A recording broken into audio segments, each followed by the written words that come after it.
What makes someone a craftsman? No matter how practical the activity, they do it with passion, care and attention to detail. They take pride in the result and make good art of even the most ordinary. A craftsman puts their heart into their work. My name is Kay. I'm a passionate travel cinematographer from the Netherlands. I love combining my passion for the outdoors with traveling and filmmaking, and all of that is what inspires my work. Normally I travel overseas. However, today I'm embarking on a trip closer to home than usual, together with Mazda as part of Mazda Discovers, a series of road trips around Europe uncovering the stories, passions and expertise of craftsmen across various disciplines.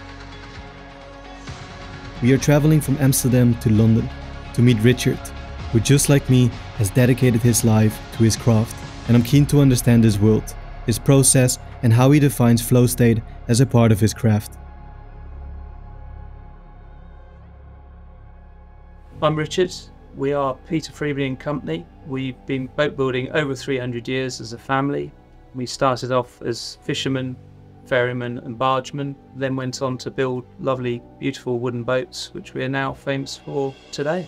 I've been around boat building all my life, and from a very young age I can remember being 4 or 5 and painting bottoms of boats, sweeping up. I have lovely memories of building models of boats with my dad, and it was a clever way, I think, of him introducing me into not only the wood but also the tools.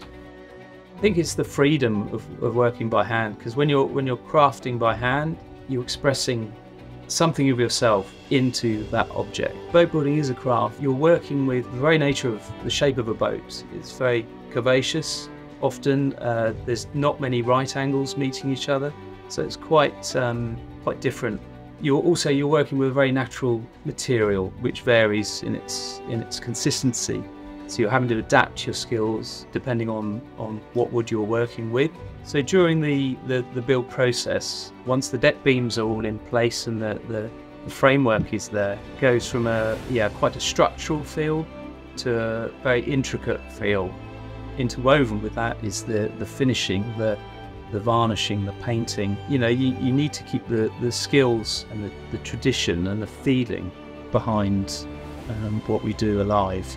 It's the end product then giving joy in its use. What's lovely in terms of the type and style of boat that we build is that we are very keen to incorporate modern technology. Modern technology, just as I imagine it is in Mazda's world, I feel in the car world a very important aspect nowadays to be thinking of the future. I think it's a number of elements that come together to create something beautiful. It was amazing to see Richard so one with his craft. Making boats and cars is completely different from my field of videography. And I guess that means that if you look for art and craftsmanship, it can be found everywhere around you. Stay tuned for the next episode of Mazda Discovers, where cinematographer Stuur travels to Austria to learn about ski making.